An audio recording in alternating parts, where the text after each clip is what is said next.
एक और बड़ी खबर इस वक्त रूसी मीडिया के हवाले से बड़ी खबर मिल रही है। यूक्रेन का प्रतिनिधिमंडल बातचीत के लिए नहीं पहुंचा।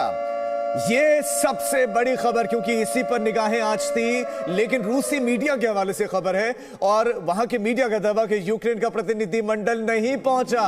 आज शाम रूस यूक्रेन के बीच में बातचीत होनी है और ये चौथे लेवल की बातचीत बताई जा रही है, लेकिन ये बातचीत होगी कैसे? प्रतिनिधिमंडल नहीं पहुंचा। ये रूसी मीडिया का दावा कि यूक्रेन का प्रतिनिधिमंडल नहीं पहुंचा। ये सबसे बड़ी खबर है आज की। बहुत इंटरेस्टिंग खबर आपको दे रहे हैं और बहुत कुछ इससे भी बदल सकता है, क्योंकि कम से कम बातचीत तो साथ साथ चल रही थी। अब प्रतिनिधिमंडल क्यों नहीं पहुंचा? क्या यूक्रेन अब बातचीत नहीं चाहता है? आखिर प्रतिनिधिमंडल क्यों नहीं पहुंचा? हम ये रशियन मीडिया के हवाले से खबर आपको दे रहे हैं। आज शाम में बहुत इंपॉर्टेंट बातचीत होनी है और इस पर निगाहें पूरे विश्व की हैं। अमेरिका की, नेटो की, सबकी निगाहें हैं। रशियन लोगों की, यूक्रेनी नागरिकों की, भारतीयों की। अब इस बैठक से उम्मीदें तो थी कि कम से कम एक बातचीत चल रही हो सकता है उस बातचीत में मसलों को रख दिया जाए और उसका निदान हो जाए, लेकिन बातचीत के लिए यूक्रेनी प्रतिनिधिमंडल नहीं पहुंचा है। यकीन मानिए बहुत बहुत गंभीर खबर है और इस पर रिएक्शन बहुत ज्यादा जरूरी है। सबसे पहले आरती टुकू जी, आपका रिएक्शन। यूक्रेनी प्रतिनिधिमंडल नहीं पहुंचा, लेकिन रशियन मीडिया के हवाले से खबर है।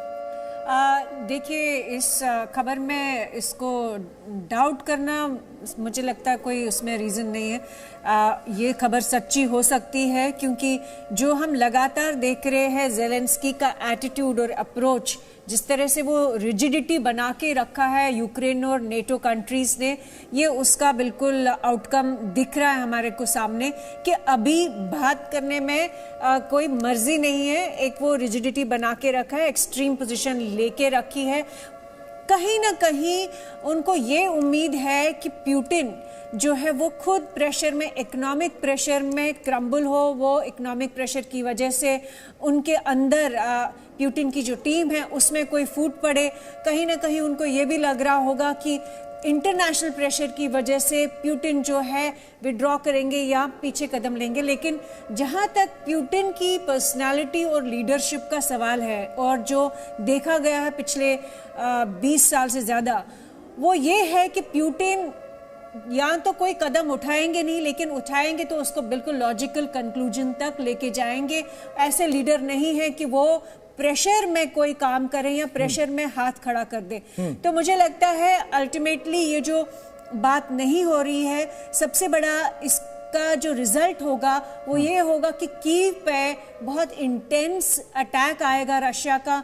बहुत ही मैं कहूंगी दर्दनाक सीन शायद हम हो सकता है। आप कह रहे कि कुछ ऐसा हो सकता है, भयावह तस्वीर हो सकती है। ये बहुत बड़ी खबर है। संजय कुलकर्णी सर, क्या यूक्रेन को युद्ध पसंद है? क्या वहां के नागरिकों की जान को खतरे में नहीं डाल रहे हैं? आप नेटो के साथ बातचीत कर रहे हैं, आप यूरोप के साथ बातचीत कर रहे हैं, पुतिन की सुन नहीं रहे हैं, आप बातचीत के टेबल पर नहीं जा रहे हैं, इसका मतलब आप युद्ध चाह रहे हैं? देखिए राजीव, बात ऐसी है कि जिस प्रकार से ज़ेलेंस्की ने एक मांग रखी है सीज फायर, और पहला राउंड का टॉक हुआ, उसमें भी प्रतिनिधिमंडल जो रूस का है वो पहले पहुंचा हुआ था, पर ये नहीं पहुंचे थे। और अब तो जैसे रूस खबर कर रहा है बार बार कि वो तो पहुंचे ही नहीं है, मुझे लगता है। और ये जो मांग अब ज़ेलेंस्की करे कि सीज फायर होगा, वो वक्त सीज फायर का ख़त्म हो गया है। अब तो जब तक कि ज़ेलेंस्की घुटने ना टेकें, और वो घुटने टेकने के लिए तैयार नहीं, बिकॉज जिस प्रकार से उसको बार बार 1.5 लाख बुलेट प्रूफ जैकेट दे रहे हैं, कोई मशीन गने दे रहा है, कोई उनको पिस्तौल दे रहा है, कोई AK-47 दे रहा है, कोई और सामग्री दे रहा है, मिसाइल दे रहा है। तो ये क्या दर्शाता है? ये दर्शाता है कि एक तरफ से तो बातचीत के लिए माहौल बन नहीं पा रहा है, दूसरी तरफ उकसा रहे हैं, दूसरे सिर्फ सहानुभूति दे रहे हैं, एक तरह से के आश्वासन दे रहे हैं, और तीसरी तरफ से उनको इक्विप भी कर रहे हैं। तो ऐसे माहौल में कोई भी देश, और खासकर रूस, कैसे मानेगा? अब ये लड़ाई, जैसे मैं बता रहा था कि भाई ये तो मोहम्मद अली वर्सेस एक नॉविस बॉक्सर के बीच में हो गया। जो रिंग में है नॉविस बॉक्सर और मोहम्मद अली, अब मोहम्मद अली क्या छोड़ेगा क्या इसको? तो ये समझ में नहीं आ रहा है। जरूर वो बॉक्सर है, इसने रिंग में उतरा है, लेकिन एक हद होती है कब तक आपको अपनी क्षमता, अपनी सीमाएं पता होनी चाहिए। कृष्ण मोहन मिश्रा हमारे संवाददाता हमारे साथ हैं। कृष्ण, यूक्रेनी प्रतिनिधिमंडल का जानकारी मिल रही है कि वो हमारे साथ नहीं, ठीक है, उनका रुख करेंगे, लेकिन आप पहले तो इन तस्वीरों को देख लीजिए, हालात वहां पर क्या है। और इन सबसे इंटरेस्टिंग और बहुत महत्वपूर्ण और एक गंभीर मामला है, रशियन मीडिया जो दावा कर रहा है, उनका दावा है कि यूक्रेनी प्रतिनिधिमंडल नहीं आ रहा है या नहीं आया है अब तक। आरती जी, क्या हमें इंतजार करना चाहिए, क्या पता कि थोड़ी देर बाद पहुंच जाए? देखिए, अगर वो थोड़ी देर बाद भी पहुंचते हैं तो मुझे नहीं लग रहा है कि इमिडिएटली इसमें से कुछ निकल के आएगा। मुझे लगता है पुतिन अपनी तरफ से पूरी कोशिश करेंगे कि कीव, स्पेशली ज़ेलेंस्की को है, वो बिल्कुल अपने टर्म्स पे नेगोशिएटिंग टेबल पे लेकर आए।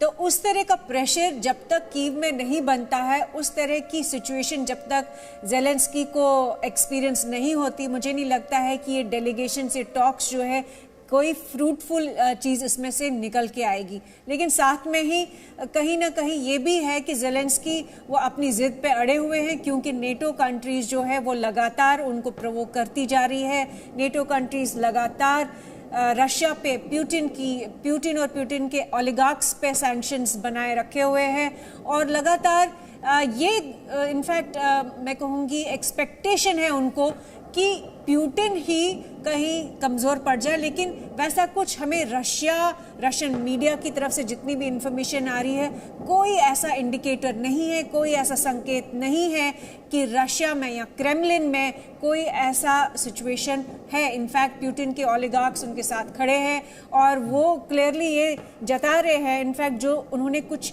इनिशिएटिव्स ले पिछले कुछ दिनों में, उन्होंने अपने बैंक का इंटरेस्ट रेट जो है 20% कर दिए।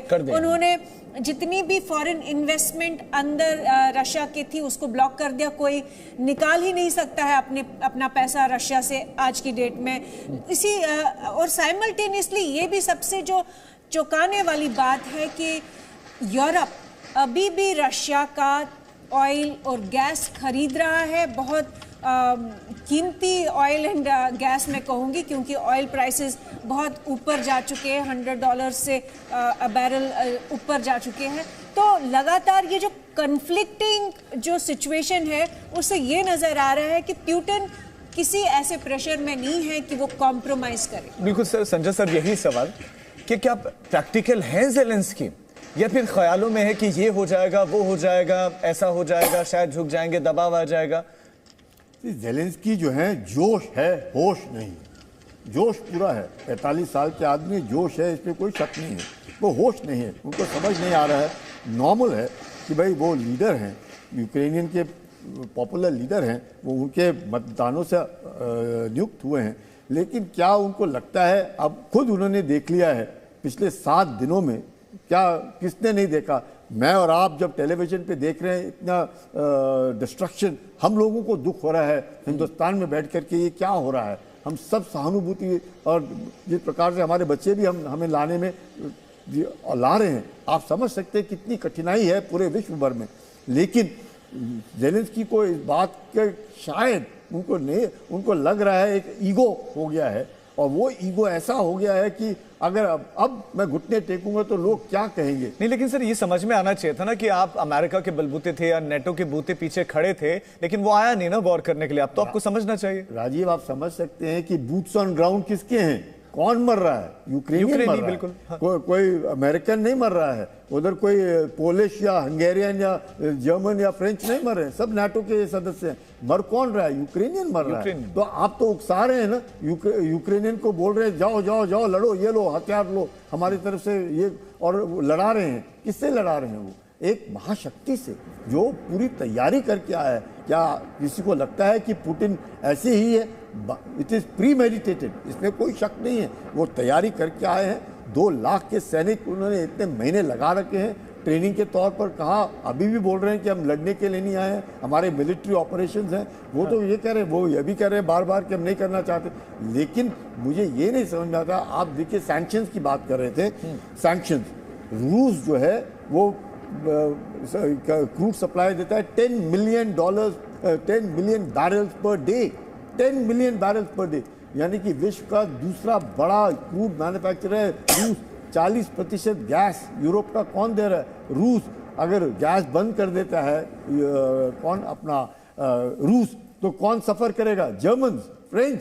50% of the gas to European Union कौन दे रहा है? ये दे रहे हैं। अब एक $110 बैरल कीमत होगी। इसको किसको फायदा होएगा? रूस को, अमेरिका को भी फायदा होगा, सऊदी अरेबिया को भी फायदा होगा। लेकिन हम लोगों को सबको उम्मीद कर सकते हैं कि अभी मुझे लगता है भारत के अंदर भी आप देखेंगे कि किस प्रकार से गैस, पेट्रोल और डीजल की कीमतें बढ़ेंगी, क्योंकि कितना $110 पर बैरल। जनता तो पहले से सर त्रस्त है और लोगों को लग भी रहा है कि शायद चुनाव के बाद ऐसा हो भी जाए। लेकिन आरती जी, सवाल ये कि क्या रशिया में अशांति नहीं फैलेगी? वहां पर भी तो ये सारे फैक्टर्स हैं, प्रतिबंध आप पर लग रहे हैं, वहां पर भी गरीबी है, वहां पर भी दूसरी सारी चीजें हैं, तो वहां के लोग नहीं करेंगे कि आप हमारे यहाँ बुरी हालत है और आप लड़ रहे हो जाकर? देखिए, रशिया जो है थोड़ा डिफरेंट है compare to other, in fact Europe का जो वेस्टर्न यूरोप है वो डेमोक्रेसीज है, और रशिया का जो सिस्टम है क्लेप्टोक्रेसी कहते हैं, आप इसको ऑटोक्रेसी कहिए या पुतिन की डिक्टेटरशिप कहिए, उस तरह का सिस्टम नहीं है कि जहाँ पे लोग जो है सड़कों पे आ जाएंगे। बेशक रशिया में इस टाइम पे इकोनॉमिक सैंक्शंस की वजह से कुछ इम्पैक्ट पड़ेगा, लेकिन साथ ही साथ में ये भी याद रखें कि जिस तरह इनफैक्ट कुलकर्णी जी भी बोल रहे थे, $1 बिलियन की कमाई कर रहा है रूस ऑयल एंड गैस पे जो बेच रहा है यूरोप को आज की डेट में। तो ये अल्टीमेटली जब अकाउंटिंग होगी कि कितना जो इकोनॉमिक सैंक्शंस का जो इम्पैक्ट है वो कितना है कंपेयर टू जो उनको कमाई हो रही है ऑयल एंड गैस से, या रशिया का जो बाकी ट्रेड है चाइना के साथ एट द मोमेंट, क्योंकि चाइना भी रशिया से काफ़ी ऑयल एंड गैस ले रहा है। तो ये देखना पड़ेगा कि नेट आउटकम क्या होगा। इनफैक्ट अगर आप देखेंगे जितने भी ये स्टेटमेंट्स दिए जा रहे हैं नेटो कंट्रीज से, बहुत बड़े बड़े स्टेटमेंट्स आ रहे हैं कि हम इतना यूक्रेन को मिलिट्री सपोर्ट देंगे, हम ये वेपन्स देंगे, ये ट्रेनिंग देंगे, कैपेसिटी बिल्डिंग करेंगे, बहुत कुछ भेजेंगे, लेकिन वो कब भेजेंगे वो किसी को पता नहीं। वो कोई सवाल भी नहीं पूछ रहा है कि कब भेजेंगे, क्योंकि अभी तो आप कहीं से उनको ये वेपन्स नहीं दे सकते हो। सारे आपके जो बॉर्डर्स है, अगर आपने नेटो कंट्रीज ने वेपन्स रोमानिया से भेजे, पोलैंड से भेजे, या एरियल तो भेज ही नहीं सकते क्योंकि रशियन एरियल सुप्रीमेसी है, तो ये जितना भी ये मिलिट्री सपोर्ट की बातें हो रही, सिर्फ बातें हैं। तो अल्टीमेटली आपको देखना पड़ेगा कि रशिया को कितना इम्पैक्ट है इन इकोनॉमिक सैंक्शंस का, जबकि हमने पूरी दुनिया में देखा है जिन जिन कंट्रीज को इकोनॉमिक सैंक्शंस लगे, इनफैक्ट कोई फर्क नहीं पड़ा। ईरान को इकोनॉमिक सैंक्शंस लगे, इनफैक्ट छोड़िए आप कह रहे हैं कि तो ज्यादा फर्क नहीं पड़ा। ईरान मैं आपके पास लौट रहा हूँ, एक बार फिर से इन तस्वीरों को दिखाते हैं। ये तस्वीरें रशियन मीडिया ने फिर से जारी की है, और ये जो आप तस्वीरें देख रहे हैं, जो हेलीकॉप्टर्स आप देख रहे हैं, ये अटैक हेलीकॉप्टर्स हैं, ये सब रशियन के, ये सब रशिया के हैं। और जिस क्षेत्र के ऊपर ये मंडरा रहे हैं, ये धरती रशियन नहीं है, ये यूक्रेन की धरती है। यूक्रेन की धरती के ऊपर, यूक्रेन के शहरों के ऊपर, सड़क पर, जमीन पर टैंक्स हैं, दूसरी आर्टिलरीज हैं, दूसरे हथियार हैं। आप देख सकते हैं कि सड़कों पर क्या चल रहा है, टैंक्स हैं, दूसरे ट्रक्स, आपको मिलिट्री ट्रक्स, उसमें सैनिक नजर आ रहे हैं, और एक काफिला है, कॉन्वॉय है लंबा, लेकिन दूसरी तरफ हवा में उनके हेलीकॉप्टर्स हैं, अटैक हेलीकॉप्टर्स है। ये जताने के लिए, दर्शाने के लिए रशिया ये दिखा रहा है कि आप इस गलत फहमी में ना रहें। ये तस्वीरें बहुत कुछ बयां कर रही हैं। संजय कुलकर्णी सर की जमीन पर भी हैं, हवा में भी हैं, आप इस फहमी में ना रहें। लेकिन सवाल सर ये कि क्या अति महत्वाकांक्षी हो गया था यूक्रेन, क्योंकि जो सप्लाई, गैस की सप्लाई हो रही थी यूक्रेन के जरिए, जो पाइपलाइन जा रही थी, भारी भरकम रूस टैक्स दे रहा था यूक्रेन को। ऐसे है, ट्रांसफर फीस के दौर के तरीके में रूस यूक्रेन को $2 अरब दे रहा था, और ये बाकियों को भी मिल रहा था, पोलैंड को भी ट्रांसफर फीस मिल रही। तो ये काफ़ी देश इस गैस जो जा रहा था उसका मिल रहा था। अब वो बंद हो जाएगा, नेवल ब्लॉकेट कर दिया, तो अब तो यूक्रेन जो है वो लैंडलॉक हो जाएगा। अब आप देखिएगा, जो आप सवाल पूछ रहे थे, येल्सिन ने जब पुतिन को चार्ज दिया 1999 में, रूस जो है बिल्कुल कमज़ोर देश था और इतना मतलब लाचार देश था, उसका फायदा पूरा अमेरिका ने और यूरोपियन देशों ने उठाया। आज वही पुतिन जो 2000 से लेकर के आज उस अपने देश को उस मकाम पर ले गया कि 30 नाटो देश उसका मुकाबला करने में नाकामयाब है। वो आंख दिखा रहा है। क्यों दिखा रहा है? इसलिए उसकी जो स्थिति, जो आप पूछ से रूस के अंदर क्यों नहीं हो रहा, रूस में पुतिन का रेटिंग तो बहुत हाई है, वो सब के सब पुतिन के साथ खड़े हैं। उनको लगता है कि वाकई जो अस्तित्व रूस का है, ये आदमी है जो आज जिसे बोलते हैं Catherine the Great, Peter the Great, जो उस मुकाम पर रूस था। आज चीन कहाँ पे दबदबा बनाने की कोशिश कर रहा है? एशिया में। यूरोप में कौन दबदबा बनाने की कोशिश कर रहा है? अमेरिका के बलबूते पे पूरा यूरोपियन यूनियन लड़ रहा है। तो रूस जो 30% यूरोप में है, 70% एशिया में, वो कहना चाहता है कि हम स्पेंट फोर्स नहीं है, हम भी माने रखते हैं। आप हमारे को आप नजरअंदाज नहीं कर सकते। हमारी जो सिक्योरिटी कंसर्न्स है उसको आप नजरअंदाज करेंगे। भरोसे का संकट तो अमेरिका के सामने खड़ा हो गया और सवाल ये कि क्या हमें भी उस पर भरोसा करना चाहिए, क्योंकि हम क्वाड के भी सदस्य हैं। Presenting B News app available on Google Play and App Store. Download it now.